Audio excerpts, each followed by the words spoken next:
Avec l'arrivée des beaux jours, c'est le retour des sports d'été, que ce soit de la course à pied, du volleyball, du tennis ou encore du vélo.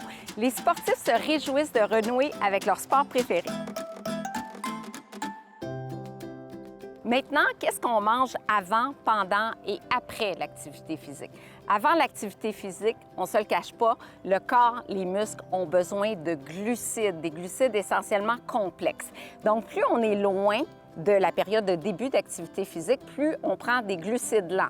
Donc, j'ai nommé, par exemple, des produits céréaliers à grains entiers, ça serait vraiment parfait.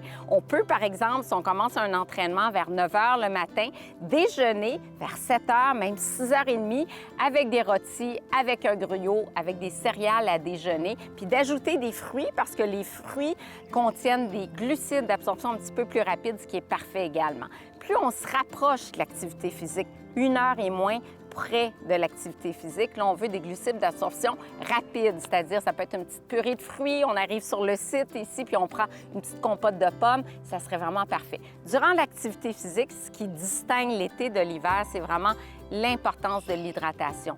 Donc, oui, on va prendre à peu près 500 ml d'eau avant, mais pendant l'activité physique, c'est important de boire régulièrement, aux 10-15 minutes, quelques gorgées.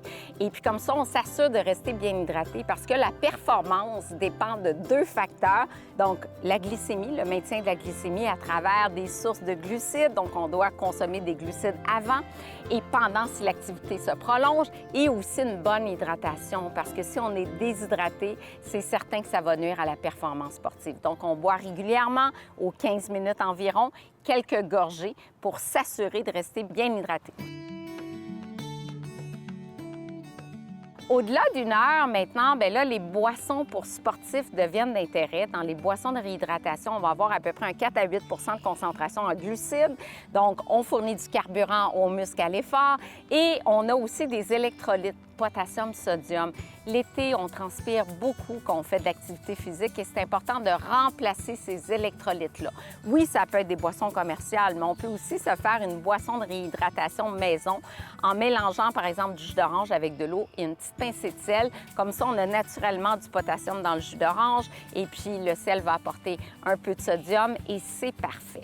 Maintenant, si on s'entraîne sur de longues périodes, je pense à un marathon, par exemple, on a 42 km et là, au bout d'1 heure et demie, là, le corps, les muscles ont vraiment besoin de glucides. C'est pour ça que plusieurs sportifs, pour des épreuves d'endurance de longue durée, ça peut être un 100 km de vélo aussi, vont traîner avec eux des gels de glucides, des glucides d'absorption rapide à base de fruits ou même de sirop d'érable. Il y a des produits québécois super intéressants à base de sirop d'érable conçus justement pour les sportifs. Donc, on prend des glucides et après l'entraînement, bien, ça dépend de l'intensité de l'entraînement. Après l'entraînement, on va récupérer, on va refaire nos réserves de glycogène au foie et aux muscles en consommant encore une fois des glucides et on va consommer des protéines pour réparer les fibres musculaires qui ont été affectées durant l'activité physique. Maintenant, si on a couru un marathon, bien là, le marathon, c'est une grande épreuve. On dépense beaucoup de calories. Par exemple, une femme de 130 livres va dépenser 2500 calories au cours d'un marathon de 42 km, donc c'est beaucoup. On peut se permettre, au retour de l'activité, une belle assiette de pâtes, ça apporte des glucides, avec bien sûr peut-être une sauce à la viande pour aller chercher les protéines. Voilà pour mes conseils de nutrition sportive. La saison, elle est courte. Je vous rappelle que c'est important de bouger pour sa santé physique et mentale. Bonne saison!